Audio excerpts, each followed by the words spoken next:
Hi, Libra Sun and Rising. Welcome to your November 2024 horoscope. It's Rena here. So, the new moon on the 1st is falling in the sign of Scorpio, 9 degrees of Scorpio. And that for you is the second house of earned income. So, there could be some developments as far as how you earn money, whether this is an additional income stream, some new information about your money right at the beginning of the month. And Mercury is also in this house. So if you're listening in October, as the month of October draws to a close, you're going to have Mercury in the second house. So you might be doing some kind of numbers crunching or thinking about your income, your budget, whatever, and then you have the new moon here. On the 2nd of the month, Mercury goes into Sagittarius, which is your third house. This is the house that Mercury rules in astrology. Well, one of them. The sixth house is as well. And so obviously, when a planet goes into the house that it rules, it's going to be doing what the house represents, because it is the ruler and that's its specialty. So communication's going to come to the forefront for some reason. You may be doing something with a blog, or the third house can be social media, so anything that's connected to that may be what you are really pouring energy into. And yeah, constructing a website. The third house can be your siblings, so you might be communicating with them for some reason in particular at this time. This is the house of teaching and learning, so if you have some kind of work that you're doing in a school or tutoring, that might be going on, or receiving communication, mail about, oh, you got the job, you are going to be doing this. On the 3rd, Mars goes into Leo. Leo is your 11th house, and you should pay attention to this, because this is going to be significant, this transit, as the months progress for the first half of 2025, because in December, Mars is going to go retrograde in Leo, and it's actually going to go back into Cancer. So it's going to go back into your 10th house of career. So there's going to be something going on with your 10th and 11th houses. The 11th house, I don't want to really talk about that transit and that retrograde until I get to that particular point. And that will be for the December reading. But and I might even make a separate video on that, on this transit, because it is very important. But just speaking in terms of this month and the initial entrance of Mars into that 11th house, the 11th house is the house of friendships and groups, your hopes and wishes, and gains. So financial gains. With friends and group associations, you may be more active. And because there's going to be a retrograde into that 10th house at some point later on, into the 10th house, I feel that there might even be some reason that you are connecting with groups of people that has something to do with your career or if you have a business. So you might be networking, you might be kind of taking advantage of the social connections that you already have or making new connections, and therefore it is allowing you to reach out and reach out in a big way because Mars is very energetic and aggressive. So it's not holding back. It's not doing things kind of halfway. It's really plunging in there. And that might be something that you feel compelled to do. There might be a conflict with friends. Sometimes Mars can bring up drama or conflict, and it doesn't mean that you would necessarily have a fight. God forbid, Libra, right? You having fights with people, but it just might mean that you're clashing, and you actually might privately or internally take note of that and say, oh well, maybe there's something important about this I need to really pay attention to. Maybe I am no longer resonating with this particular relationship. Oh, this is very interesting. On the 11th, and it could be that you're simply more socially active. On the 11th, 1111 portal, Venus goes into Capricorn, and this is your fourth house of home and family. So Venus can bring harmony, so harmony with the mother, harmony within your current family, where you're just like in a bliss bubble. But it can be money. It could be that you are putting money down on a new home, or that you have received money so that you can buy a home. Some kind of, maybe you received money from your mother to buy a home, or just to have money from your mother. Something like that could be occurring. You could be, Venus is your ruler, and because Libra is a sign that likes to make things beautiful, you could be beautifying your home. Maybe you're painting it, getting new furniture. On the 15th, we have two important transits. The full moon at 24 degrees of Taurus and Saturn direct at 12 degrees of Pisces. Saturn is going direct in your sixth house of work and health. So when Saturn was going retrograde, there may have been something like, let's say you had some kind of a health regimen and you abandon it for some reason. Maybe you thought that it wasn't really working. But, if that was the case, you may have realized after the fact, maybe because when Saturn goes retrograde, it's actually going within yourself. Maybe you had to do some kind of work on your own. Like for instance, if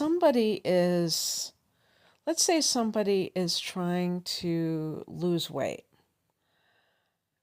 and they are, really counting their calories, but they're not like exercising.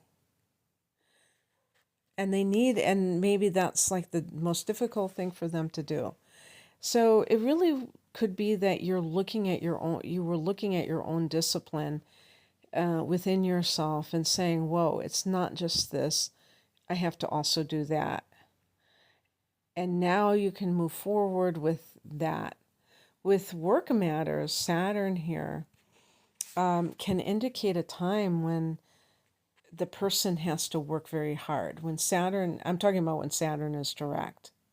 But there may have been some reason why either you fell off of that track, maybe you were doing too much. Working hard doesn't mean being completely imbalanced. You can still put in a good effort and then also make sure that your life is balanced, because the sixth house can also be your daily routine and like how you order your time, how you order your day.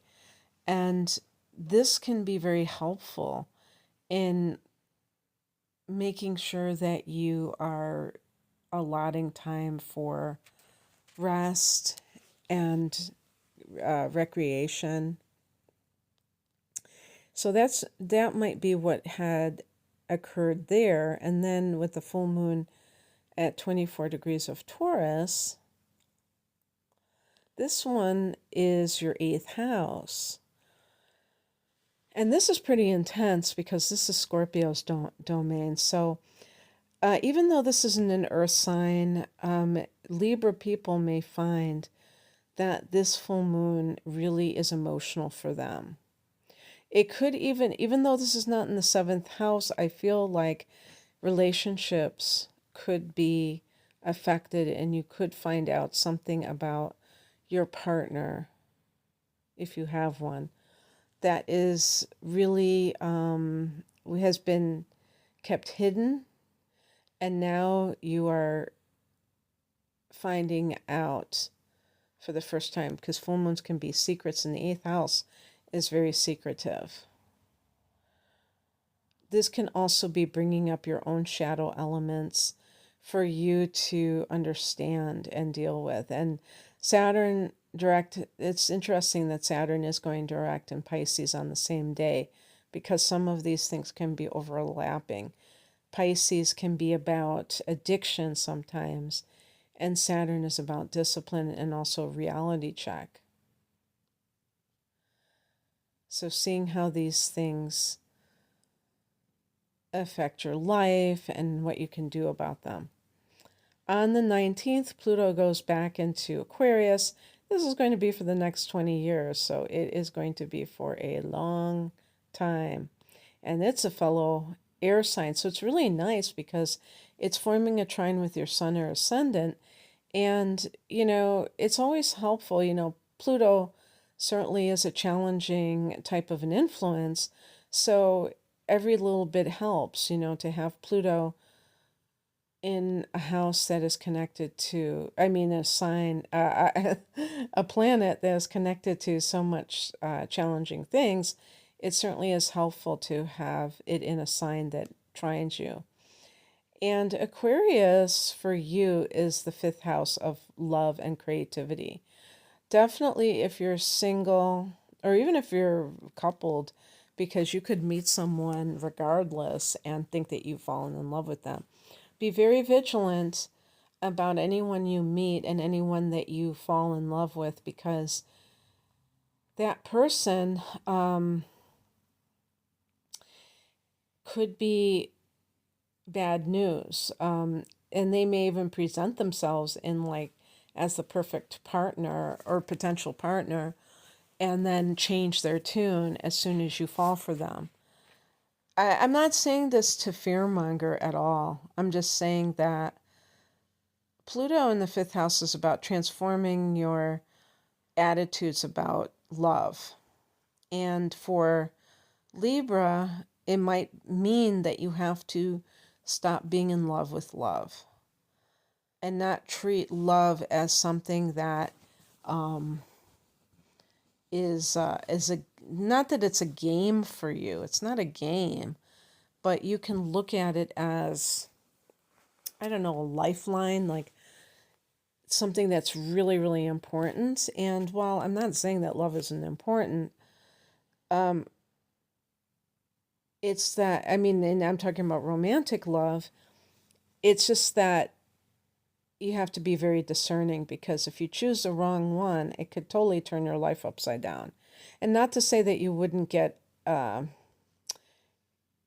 can heal yourself afterwards. You could, but why put yourself through all of that? That type of person could be very like a stalker, obsessed, somebody who, needs to be in control of the situation. So, pay attention to any warning signs, any red flags if you're on the market and you're meeting people. And I would say be especially concerned about somebody who wants to rush the relationship, get intimate very quickly. I'm not just talking about physical intimacy, I'm talking about emotional intimacy, where they say, I love you, and they just met you.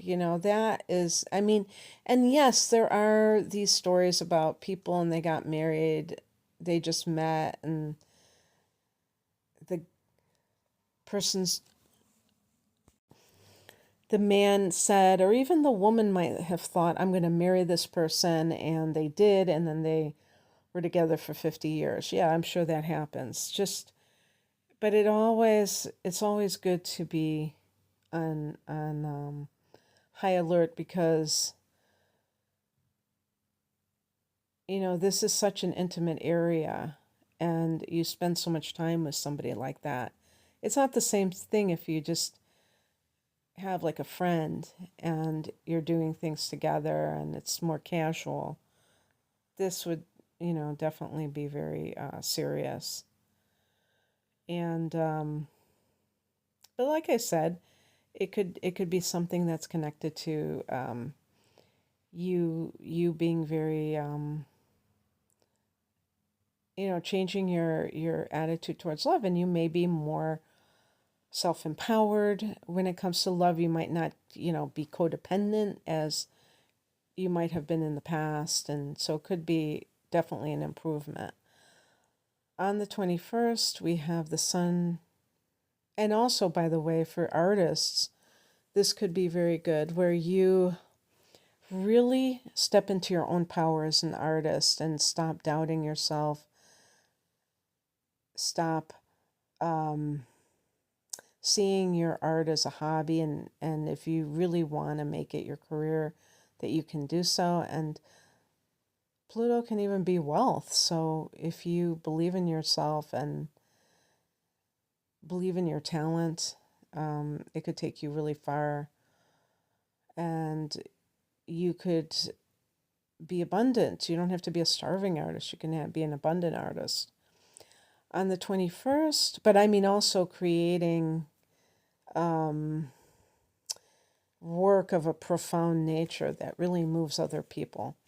On the 21st, the sun goes into Sagittarius. This is the third house, and it deals with communication, teaching, and learning. And so that's mental.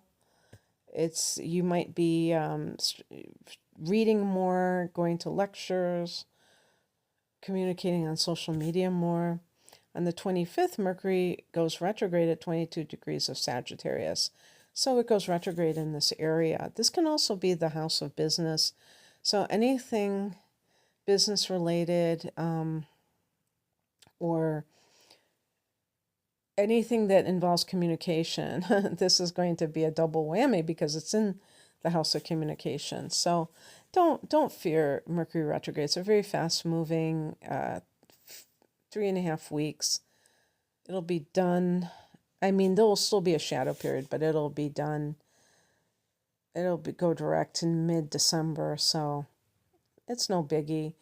But just any kind of contracts, any kind of paperwork, agreements, make sure that you're on the same page with another person, and just double check things. It's always good anyway. So, all right, that's what I have for you, Libra. I hope that this resonated. If you would like a private reading, the link is below. Take care. Bye.